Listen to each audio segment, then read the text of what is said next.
जिल्हाधिकारी कार्यालयात सुरक्षित इंटरनेट दिवस साजरा।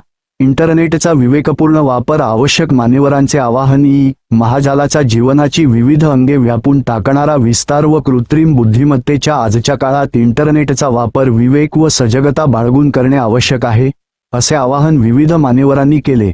अकोला जिल्हा माहिती विज्ञान कार्यालयातर्फे सुरक्षित इंटरनेट दिवस नियोजन भवनात साजरा करण्यात आला। निवासी उपजिल्हाधिकारी गजेंद्र मालठाणे, उपजिल्हाधिकारी विजय पाटील, उपजिल्हाधिकारी महेश परंडेकर, निखिल खेमनार, जिल्हा माहिती अधिकारी हर्षवर्धन पवार, जिल्हा माहिती विज्ञान अधिकारी अनिल चिंचोले, अतिरिक्त जिल्हा माहिती विज्ञान अधिकारी श्रीनिधी वाजपेयी, सायबर सेलच्या पोलीस अधिकारी मनीषा तायडे यांच्यासह अधिकारी कर्मचारी यावेळी स्थापित करेल आणि डिजिटल हक्काचा गोपनीयतेचा किंवा हाताळण्यासाठी गंभीर निर्णयासाठी या आउटपुटवर सुरक्षित डिजिटल पद्धतीने आणि संशयास्पद AI संबंधित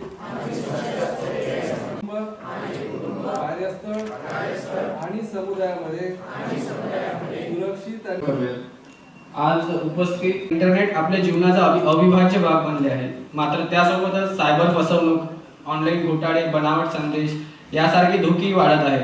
या पार्श्वभूमीवर सुरक्षित व त्याच वर्षी प्रमाणे आपली जी जागरूकता आहे, जे धोके आहेत ते टाळण्यासाठी आपल्याला आपण आपल्या समोर मांडणार आहोत। त्यासोबत आपल्या SP ऑफिस मधल्या कर्मचाऱ्यांना, अधिकाऱ्यांना नव्हे तर सर्व नागरिकांना, मुलांना टेक्निकल एक्सपिरियन्सेस ते सुद्धा शेअर करतील, जसे की वापर करतो त्यामध्ये बऱ्याचशा साइट्स ह्या वेगवेगळ्या प्रकारे आपल्याला लूटमार करतात किंवा काही आजच्या दैनंदिन जीवनात आपला मोबाईल, इंटरनेट, UPI हा आपला दैनंदिन जीवनात करतात EHRMS थ्रू। हे सगळं काय झालं ना, विचार करावा की खरंच प्रोसिजर मेन्शन आहे त्या फॉलो करा।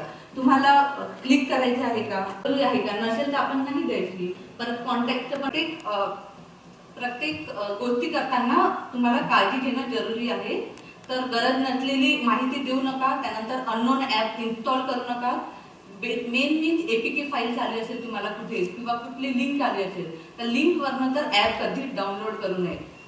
जर तुम्ही सायबर हेल्पलाईन नंबर जो आहे आमचा 1930 ऑल इंडियामध्ये टोल फ्री नंबर आहे, त्याच्यावर तुम्ही कॉल करून इमिडिएटली जर तक्रार केली त्याची शक्यता म्हणजे त्याच्यामधून लवकर आपण सावरू शकतो। त्याच्यामध्ये आणखी त्याच्यामध्ये एनी अदर सायबर क्राईम जर घडला तुमच्यासोबत तर त्याच्यावर तक्रार करू शकता।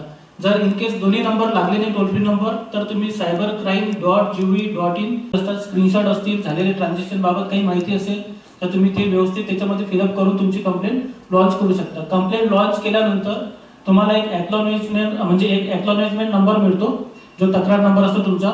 24 तासानंतर तुमच्या कंप्लेंटवरती जे काही रक्कम असते त्याच्यामध्ये होल्ड लागू शकतो। जर कुठं अमाऊंट वाचली असेल तर त्या अकाउंटला ॲडच्या थ्रू कुठे गेले तर ते फिशिंग लिंक पर्यंत तुम्हाला घेऊन जाऊ शकता आणि तिथून कोणतं तरी अनऑथोराइज्ड ॲप्लिकेशन तुमच्या मोबाईल पासून वेगवेगळ्या माध्यमातून इंटरनेटचा आपण वापर, पण त्याचे जे काही दुष्परिणाम आहेत ते आज आपल्याला त्याच्याबद्दल जागरूकता निर्माण करण्यासाठी म्हणून त्याच वर्षी प्रमाणे आपली जी जागरूकता आहे, हे जे धोके आहेत ते टाळण्यासाठी आपल्याला